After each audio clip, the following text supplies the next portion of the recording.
안녕하세요. 소통과 공감 대표 유경철입니다.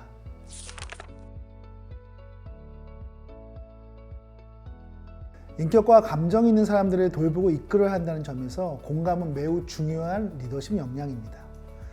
타인의 입장과 관점을 이해하고 받아들이는 공감 능력은 구성원들의 신뢰를 얻는 데 있어 무엇보다 중요합니다. 커뮤니케이션 전문가 조엘 슈월츠버그는 어려운 상황에 처해 있는 구성원들에게 위안을 주기 위한 공감의 4단계 접근법을 제시합니다.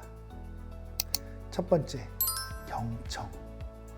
상대의 말을 주의 깊게 들어줌으로써 이해와 공감을 표현할 수 있습니다. 경청하는 태도는 상황에 대해 듣고 싶다는 의지를 보여줍니다. 리더는 구성원의 이야기를 들으면서 문제 해결 방법이 이미 알고 있다 하더라도 너무 빨리 답하지 말아야 합니다. 입은 닫고 귀는 크게 열어야 경청이 가능합니다. 두 번째, 인정. 리더가 문제를 직접 해결하지 않더라도 문제 상황에 맞닥뜨린 구성원의 입장을 이해하고 인정하는 것 자체만으로도 공감이 전달됩니다. 당신이 불안한 것을 안다. 힘든 시기라는 것을 알고 있다와 같이 리더가 10분 이해한다는 모습을 보여줍니다. 세 번째, 염려. 인정해서 한 단계 더 나아가 구성원의 어려움에 대해 마음이 아프다는 등 진정으로 걱정하는 모습을 보여준다. 저는 여러분의 안전을 최우선으로 생각합니다. 여러분이 번아웃에 빠질까봐 걱정됩니다. 처럼 말해주는 것이죠. 이처럼 리더가 염려를 표현할 때 구성원도 관심으로 화답하며 공감이 양방향으로 이루어집니다. 네 번째, 행동. 행동을 공감의 반응이라고 여기지 않는 것이 일반적이지만 리더는 문제 상황에 대처하는 행동이나 해결 방안을 제안함으로써 공감을 표현할 수 있습니다. 행동까지 이어진다면 리더가 상황을 적극적으로 해결하고자 한다는 의지를 보여줄 수 있습니다. 박 팀장은 이대리의 어려움에 대해 공감의 4단계 접근법에 따라 대화를 시도해야 합니다. 먼저 박 팀장은 모니터에서 눈을 떼고 이대리를 향해 몸을 돌리며 마주보면서 당신의 이야기를 들을 준비가 되어 있다는 메시지를 명확하게 전해야 합니다. 명료함과 효율을 중요하게 여기는 리더일수록 상대의 이야기를 듣는 시간을 견디지 못하죠. 당장 치고 들어가 날카로운 판단과 해결책을 한마디 던져주고 싶을 겁니다. 그러나 가장 열정적인 침묵이 진정한 경청일 수 있습니다.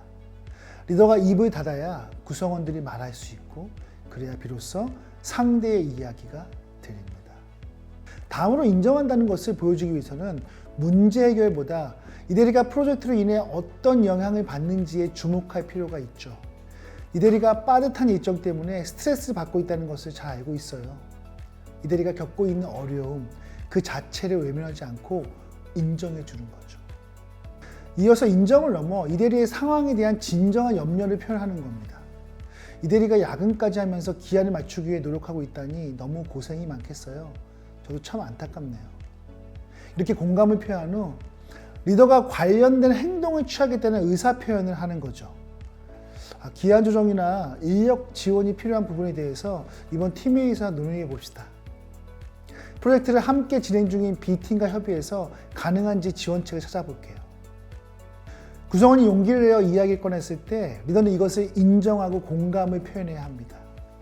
하지만, 그래도, 그렇지만 등의 부정적인 말로 대응하면 신뢰가 깨집니다. 이러한 반응이 쌓이면 무슨 이야기를 해도 소용이 없다고 느낀 구성원은 결국 아무 말도 하지 않습니다. 물론 구성원의 모든 어려움과 요구를 전부 받아들이는 것은 불가능하죠. 구성원들에게 관심을 가지고 지켜본다는 태도를 보여주는 것이 중요한 겁니다. 평소 사실에 기반해 판단하는데 익숙한 리더라면 이러한 인정과 공감의 표현이 어색할 수 있습니다. 그러나 공감은 구성원을 이끌기 위해 반드시 필요한 과정이며 구체적인 언어와 행동으로 표현해야 상대방에게 전달됩니다. 구성원의 입장에서 리더가 자신을 인정하고 지지한다고 느끼게 만드는 것이 공감입니다. 리더는 공감 책임자이고 CEO는 최고 공감 책임자라고 할 수 있습니다. 더 높은 자리에 오를수록 나의 공감적 소통의 수준이 그에 걸맞는지 점검하고 향상해야 합니다. 지금까지 리더십을 강의하는 소통과 공감 대표 유경철이었습니다.